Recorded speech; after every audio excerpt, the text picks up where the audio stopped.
In today's episode, I will be talking to Lorraine Reguly on how to be hopeful following adversity in life. Lorraine shares her strategies that took her from contemplating suicide to becoming a successful author and helping others. Listen in to hear the rest of our conversation. Before we begin our conversation, here is a quick shout out to the pathologically curious. Check out the Maverick Paradox magazine. It's a digital magazine written by Mavericks for business owners and professionals. You can find the magazine at themaverickparadox.com. The magazine's aim is to provoke maverick leadership everywhere.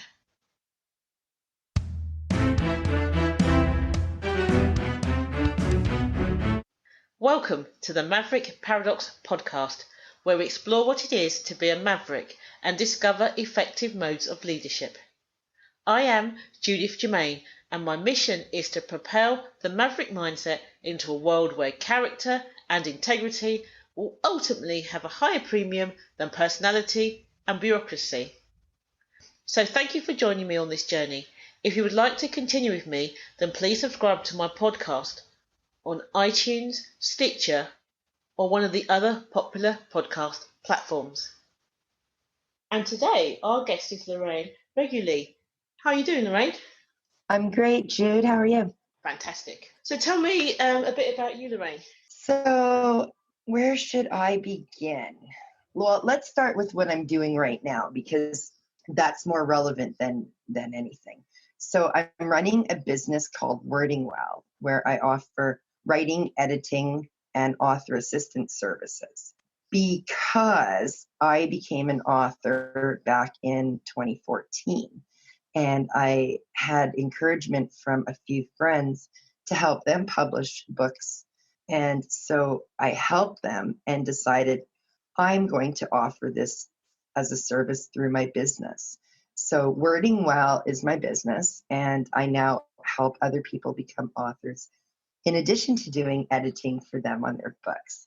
So it's really cool. And the second book that I wrote is probably the reason why you and I are here today to talk about sort of the contents of that book, which is called From Nope to Hope: How I Overcame My Suicidal Thoughts and How You Can Too. That's the subtitle. So From Nope to Hope actually offers a lot of different strategies and techniques that I've personally used in my own life to go from basically a suicidal mess to a success. So we'll talk more about those strategies, I guess, during this podcast. Well, that is very hopeful to be able to do that, and it's amazing, and I'm glad that you've managed to do that. Mm-hmm. It's been quite the journey. Yeah, I can imagine. I mean, so you've had some adversity in your life, and through that you have stayed hopeful. And if you said that there's been a number of sort of strategies that's helped you done that, what's one of the key ones? Well, okay. Did you want me to mention some of my adversities first, just so people kind of have an idea of what I've been through? Sure. So back when I was a 14-year-old virgin, I was raped, and that devastated me, as I'm sure you could imagine. So it led to me having depression, suicidal thoughts, quitting school, feeling like worthless and a failure and unloved and unwanted. And, I thought it was my fault. There was, all sorts of things going on in my twisted teenage brain. And ultimately, I quit school and so I became promiscuous. I turned to drugs. I turned to drinking. I turned to doing anything to numb that pain that I was feeling. And I even tried to commit suicide. Ultimately, I got involved with, like I said, I became promiscuous, looking for love in all the wrong places because my views of sex and love were very distorted after being raped.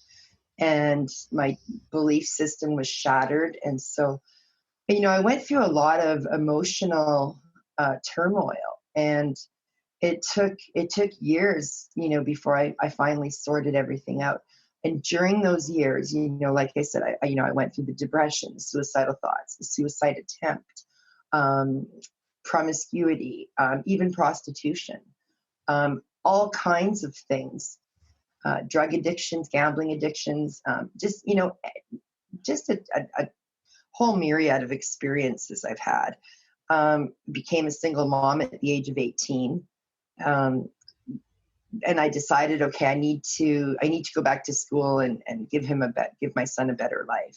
And so I did. I went and got educated, went to university for 5 years, became a high school math and English teacher, um, led a respectable life. And then I actually quit teaching to move back home to my hometown, and I ended up returning to prostitution. So as the years went by, my son found out what I was doing, and he, at the age of 19, decided to disown me and move out and not have any contact with me at all. So for 3 years, he and I didn't see each other or speak to each other. And that was probably the worst period of my life.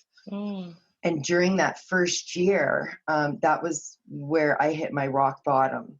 And I ended up becoming addicted to smoking crack cocaine for 10 months. And so I was able to, fortunately, with the help of my family and the love that I received, I was able to pull myself out of that. And, when you hit rock bottom, you only have one way to go, and that's up. And Yeah. so I started making better choices, healthier choices, better decisions. And I got off the streets. I got off the drugs. I started leading a much better life. And then, ironically, my appendix burst, and I was literally dying one day.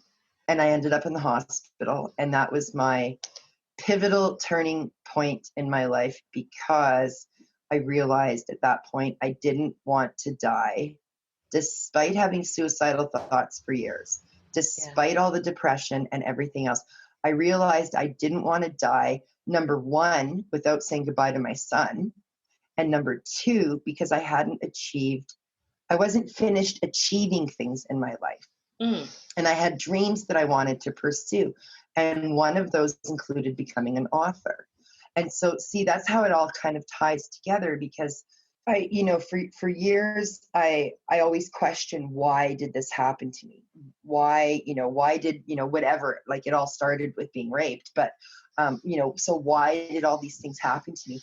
And now that I'm at the point in my life where I'm at now, it's all come full circle, and it's made me realize I am here now, and I've gone through all that crap so that I can help others come out of their negativity, come out of their trauma, their abuse, whatever it is that they're going through, by helping them, by sharing all the different strategies and techniques I've learned over the years that have helped me become a positive person. Because today I'm a very positive person. I have a very healthy outlook, and the whole, maverick attitude, coming from a place of, negativity and despair and where there's no hope, to having the courage to rise above all of that and become a leader and share my expertise that I've learned with others has been, really empowering. And it all makes sense now. When I wrote From Nope to Hope, I actually never set out to write that book. It was never on my list of things to do. But after I wrote my experience with my suicide attempt, I wrote it in a blog post and I posted it online. And I had so many comments from people, and so many, and I noticed that there was like over 500 people a day reading that article that I wrote, like reading about my experience and all the tips that I've offered, for people who are feeling that way. Like the title of the article is, "I want to kill myself. What do I do?" And so in that, I shared, my experience with my suicide attempt, what I did, how I did it, how I felt afterwards, and then all of the tips that I wanted to give to people in immediate, in a crisis sort of situation. Because when you're in that, when you're feeling that, you want to end it now, and you just don't know what to do. And so after, getting all of these emails and comments from people saying, "Thank you, Lorraine. I read your story. I read your tips. You saved my life." Gosh. I was like, "Whoa, like this is some pretty heavy stuff." And I was so blessed and honored that I was able to make an impact in that person's life. And like after I kept getting all these messages and emails from people, I was like, and then I noticed 500 people a day reading this. Like there were that many people out there that needed help. I thought, okay, I have to write this book. And so I wrote a book, From Nope to Hope, and I shared not just my personal experience in it, but I actually invited 4 other people to contribute their experiences to with their suicidal thoughts and their suicide attempts to that book. There was actually 3, and then the 4th person made a contribution because his sister committed suicide, and his family is now living with the after effects of it. And so I included the true stories of these people, but I also included several chapters. Let's see, there's like 21 chapters in the whole book. And, so about 15 of them are different things that, different strategies and techniques that people can use. There's temporary ones. There's long-term coping strategies. I talk about how to identify your emotions and release negativity from your life. How to change your mindset. This is my favorite one. How to change your mindset by using positive affirmations. That's probably, I would say, for me, that's been the most powerful and fast-acting strategy that I've included in the book. And I've actually made that entire chapter free on my website so that anyone can access this information and start making changes in their life today. So the title is called How to Use Positive Affirmations to Improve Your Life. And it's on wordingwell.com. So how to use positive affirmations to improve your life. Completely free chapter from my book that I want to give to everybody. There's a worksheet also that comes with it, because the way I designed my book is at the end of each chapter, I included like a built-in workbook where I ask the reader questions and give them like a little bit of homework so that they could start implementing the changes that they want to make into their lives like immediately. So there's a whole bunch of other strategies and everything in my book, and the whole chapter's outlined. I wrote a blog post called From Nope to Hope, Book and Ebook Release. And that's on my author website, LorraineReguly.com. And it explains, who I am, how this book has helped me, blah, blah, blah, why people should listen to me, because I've been there, and I know how people feel when they're that down and depressed and everything. So all the chapters are all outlined there. There's also links to the 2 free chapters, because I actually included 2 free chapters online. The first is about positive affirmations, and the second is about using meditation, the law of attraction, and visualization to be more successful. So even though this book is sort of geared towards those who suffer from depression and suicidal thoughts, it's actually a book that can be used by anyone who wants to live a healthier and happier life. So it fits into both of those categories. Wow, it's quite a story, and I'm pleased to see that you're on the other side of it. Yeah, it took a lot of, it took a lot of work and everything to get here, but I'm so happy that that I used and followed the strategies that I have, because it's really made a huge difference in my life. Mm. And the positive affirmations, like if people are feeling sort of, unsuccessful or down in the dumps, or, find that they're having a lot of negative self-talk, um, positive affirmations will help to change your thinking and help to change your mindset and your outlook on life. And what positive affirmations are, I just want to talk briefly about this for a minute, because Yeah, I just a wanted to lot of ask. people, like, they don't really know what positive Yeah. affirmations are. So positive affirmations are statements that you say to yourself every single day about whatever it is that you want to change in your life. So, for example, um, because like we all have thoughts that occupy our minds, right? They're determined by our experiences, our education, where we live, how we were raised, all of the things that we've been through. And sometimes these thoughts are good, and sometimes they're not. So the goal with positive affirmations is to change the ones that are not good into a more a better way of thinking, so that we can set ourselves up for success. So the way that they work is that they sink into your subconscious. Even though you're saying them while you're conscious, they eventually will sink into your subconscious. And your subconscious, because your subconscious doesn't know the difference between fantasy and reality, or whether something's true and not true, what your subconscious does, even though it doesn't know the difference, it fights to make what it believes to actually come true.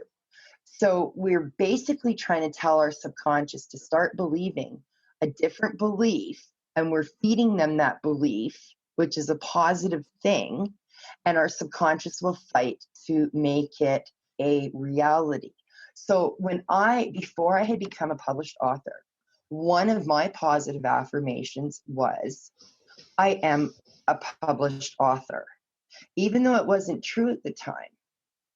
Okay, so positive affirmations can consist of anything, whether it's, statements saying like, I am a wonderful person, I am confident and strong, I expect great things from myself, and I will achieve my goals.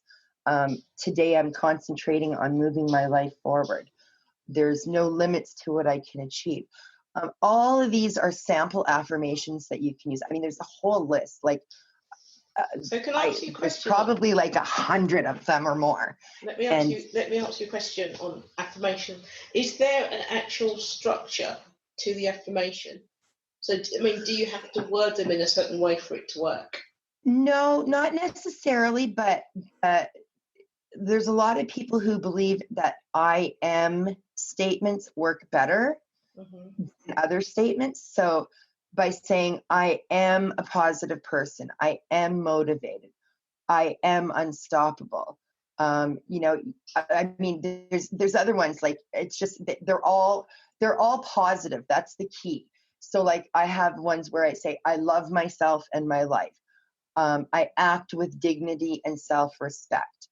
Um, I enjoy life to the fullest. So I mean, as long as you start it with I something, I am, because then that's what you're telling your brain, like, well, this is what you are.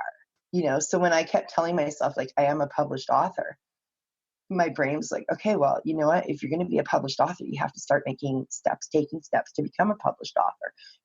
Put together a book of your short stories that you've written, and, learn the steps of the self-publishing process and put it up on Amazon. And that's exactly what I did. And so would you say that there's a number that you should have? So, or don't have more than 5, or oh no, I think that people could have any number that they want. For me, I had probably about 30 that I read every day, And now I have, they've changed a little bit over the years. And that's the cool thing, is you can tailor them to fit your life, to whatever it is that you want to feel, to be, to do, to achieve, whatever. I initially had probably about 30 that I read every day. I recommend using at least 10. And to create your affirmations, what I suggest doing is take a look at your thoughts that are negative and reframe them into something positive. So, and I explain all of this in the chapter about like how to get started with using positive affirmations and how to create your own. So basically, you want to so if you tell yourself, like all the time, like, oh, like it's too hard, I can't do that, or I'm ugly, or you say no, okay. So that I'm ugly, you would say I'm beautiful. Like that's the positive wording, right?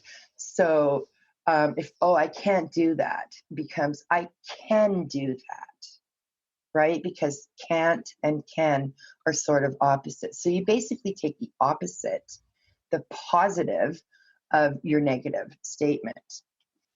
So and then you just, yeah. Sorry, thank you for that. But one of the things that you also mentioned, I thought was interesting, was how to identify emotions.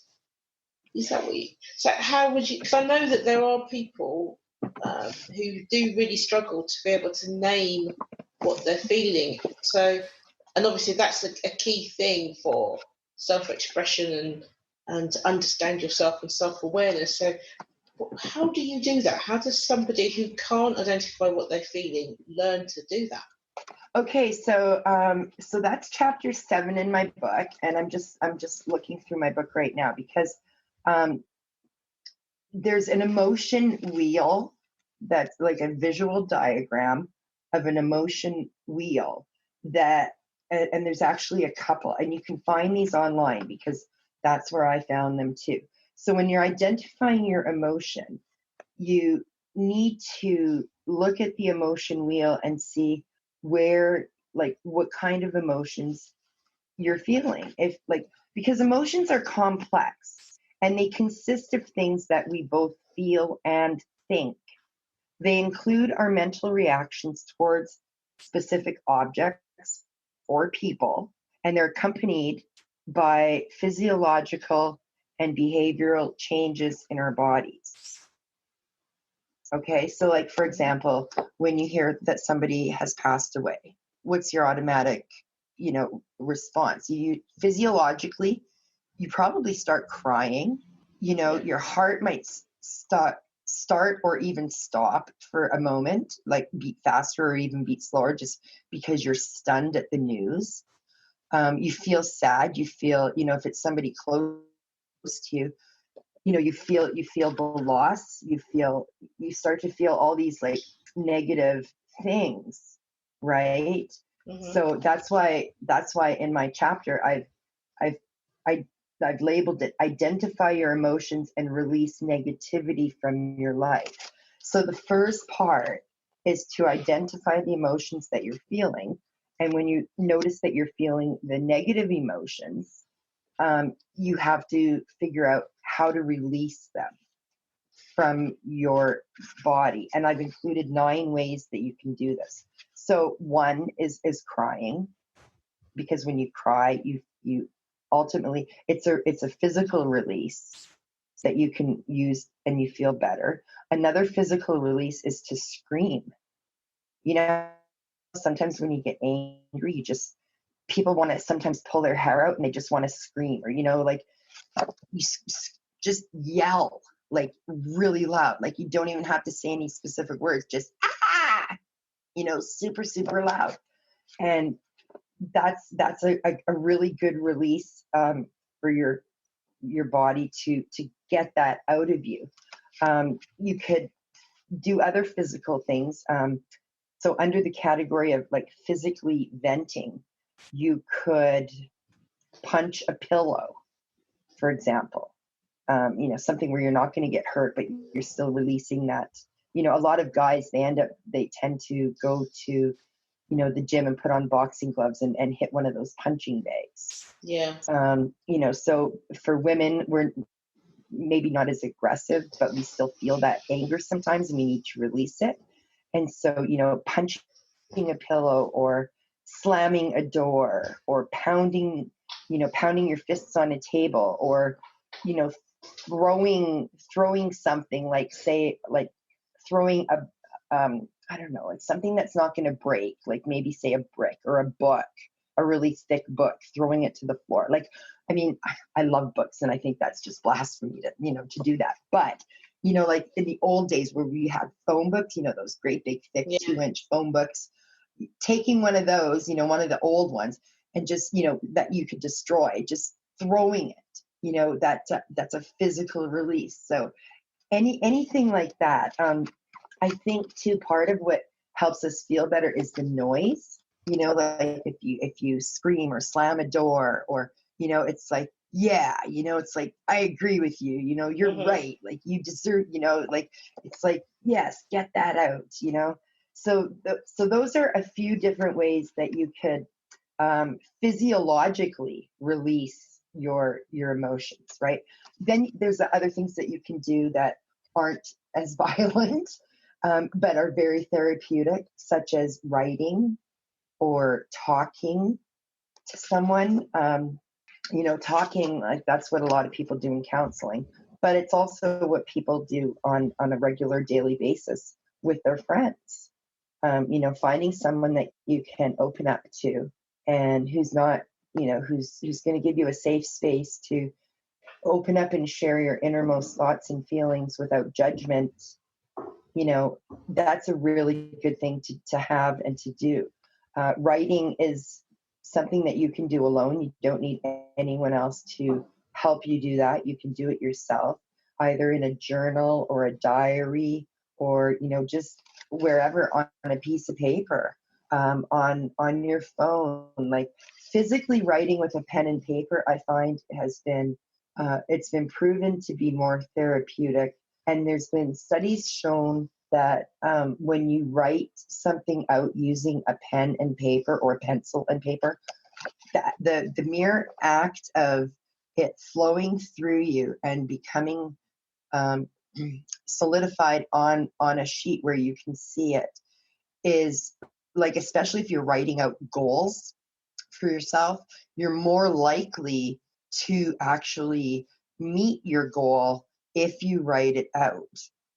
So, in one of the exercises, like at the end of that chapter, for example, let me just skip through to because I call them thought and action exercises. So first, using the emotion wheel, I ask people to identify some of the negative emotions they felt in the last few days, and to write those emotions out. Then I ask them to think about how you reacted to each emotion. What did you do? What did you say? What could you have done differently? So write out your answers. And in the next part, think of some healthier ways you can respond to them the next time you have them. And then I also have a chart where you can have a plan in place that will help you for the future. So if you review the list of ways to release your emotions that I've listed in the chapter. So there was 9 initially, but then there's another 6. And so in the chart, people would, so say, for example, if you want to deal with the emotion of anger, what is going to be most effective for you?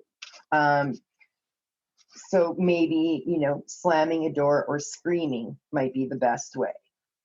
Maybe writing might be the best way. Like, it's all dependent upon the person feeling it, because they're going to know what works for them, right? I mean, what works for me might not work for you. That's why there's a whole bunch of options that we can choose from. So in the chart, emotion would be listed on the left. The release method to use would be listed on the right. And that way you could have a plan in place and say, okay, you know, when the next time you're feeling a certain way and you're not sure what to do, you can just go to your chart and say, oh yeah, you know what? This is more like what I'm feeling right now. So, okay, this is the method I'm going to use. So if you do a little bit of the work beforehand, when you're actually in the situation, you know, when you're feeling overwhelmed and your thoughts are not totally rational and you're just, you know, so either depressed or upset or feeling worthless or, you know, feeling despair or, you know, whatever it is that you're feeling, you can actually say, okay, you know what? I know how to get out of this. I have this written down somewhere. Yeah. So I think that's a good place probably to end. But before we do that, it'd be really good to have maybe from you the one most important thing that someone can do to be hopeful. I would say use positive affirmations to change your mindset. And the reason I like that strategy the best is because it works quickly. In like a little as a week, in as short of a time as a week, you can change your thought processes. Wow. If you read your list, and that's the thing, it doesn't even take long. It's like a mere minute or two every day. 1 minute of reading, you know, your list of 10 affirmations. You know, the initial part is, yes, you have to create them, which doesn't take long. Maybe it'll take 10 minutes to make 10 affirmations. Mm-hmm. But once you have that list, you know, like put it on your fridge, put it next to your coffee maker, or, you know, whatever it is, so that in the morning when you go up and you go get your coffee or your drink of water, or whatever it is that you're doing first thing to start your day off, read those affirmations, and that will set yourself up for success for the day and will just keep the positive momentum going each day. And then, you know, after 1 week, you'll start noticing automatically throughout the day, you'll be like, you know, when something normally would trigger you to feel, you know, some kind of negative emotion, you'll not feel that. You'll feel a better positive emotion instead. And Brilliant. It will surprise you. It will take you by surprise. And it's really cool when that happens because you know what you're doing is working.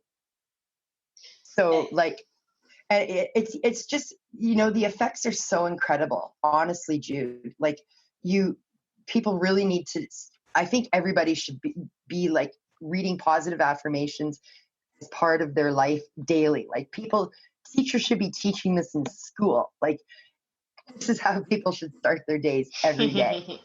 And brilliant. And I just wanted to add too, like for me as a business owner, I never took business in school. I never did anything like that.